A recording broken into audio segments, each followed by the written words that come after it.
Chautauqua in Muskoka. And I said, we're actually doing that. We're doing it. When we can bring creative forces like Chautauqua into the equation, it just makes it all so much stronger. You are enriching our lives through the arts, education, and reflection.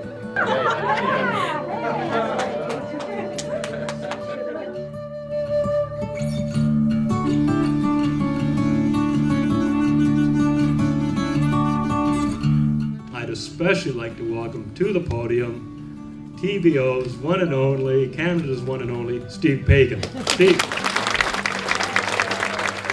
Ladies and gentlemen, please welcome our panel this morning.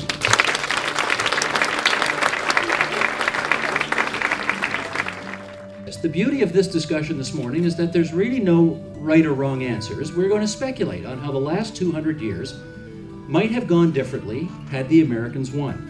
And we might actually spend a few minutes talking to Roland about what if the Canadians had won. So this session will be about recollections of 1812. And I have to admit, despite my white hair, I don't have any direct recollection. Though I do remember saying to Brock, I don't think so, you should go so far forward. Other than that, you're welcome to come here. We were never much of a nation to begin with. We're never going to be. We have some values and some principles which we've established in a constitution. But otherwise, we invite you to, if you possibly can, learn the first verse of the national anthem. And otherwise, have a nice day. The culture that we have now in terms of Canadian television, Canadian films, and so on, that comes out of Quebec, I think would be one of the great losses that we would have had. Can you help us from your point of view on how things might have been different or not had a different side won the War of 1812? Well, I believe that the only ones who win the war of wars are the ones who pass away. So therefore they don't really have to fight another battle again. Roland, we burned down your White House. We're sorry about that. And I wonder if I can flip the question to you. You ever wonder what your country would be like today if we'd won the war instead of status quo antebellum? No. I do have some poetic thoughts, if I might. Please. On the War of 1812. But that was then, and this is now. Today we have a common ground. It's time for us to pledge and vow that the quest for peace is what's profound. Hear, hear.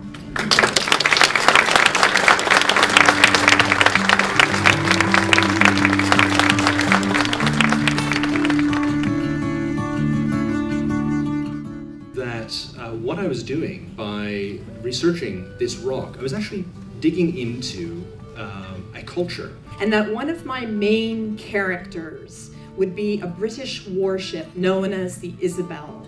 I most likely would have replied, "Are you mad?" Arm in arm against the night, heart and soul in all might. Remember how I brought it light. Said, well, he said, you said you were writing about the Depression, but you were writing about the Graveners that we grew up in. It's the transformation of space into place. Basically, maps are very interesting as sources, of course, because they do represent space. Some kid's gonna come along, and he's going to take a look, or she is gonna take a look at the book and see everything that it can do. The only one they may make an exception for is the LCBO, and that's a good idea. But they want things the way they are, or even better, the way they were.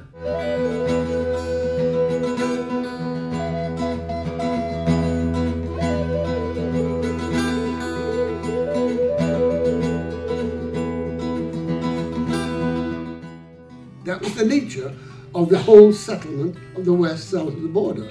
And ours was totally different. And one reason it was totally different, because you've got too many rocks here. And yes, I would forget my flashlight and I'd always be lost. But it was neat, because getting lost, I found new things.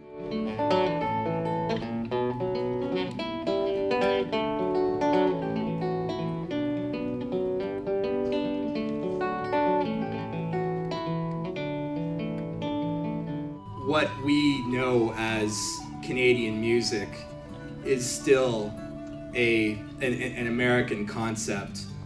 There, we have all these wonderful trees. Wouldn't this be a wonderful, wonderful thing to do? Start living in our trees.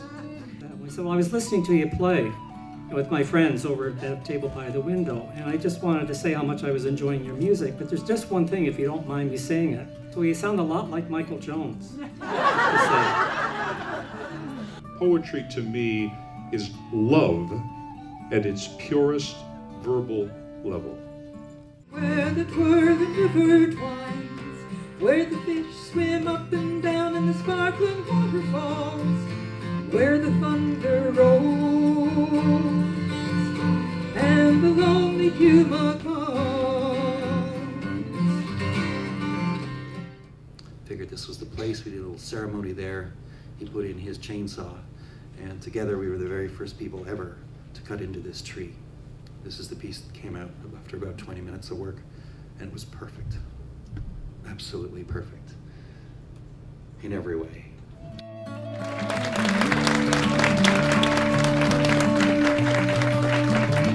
So to wrap things up, what does it mean to be Canadian? Love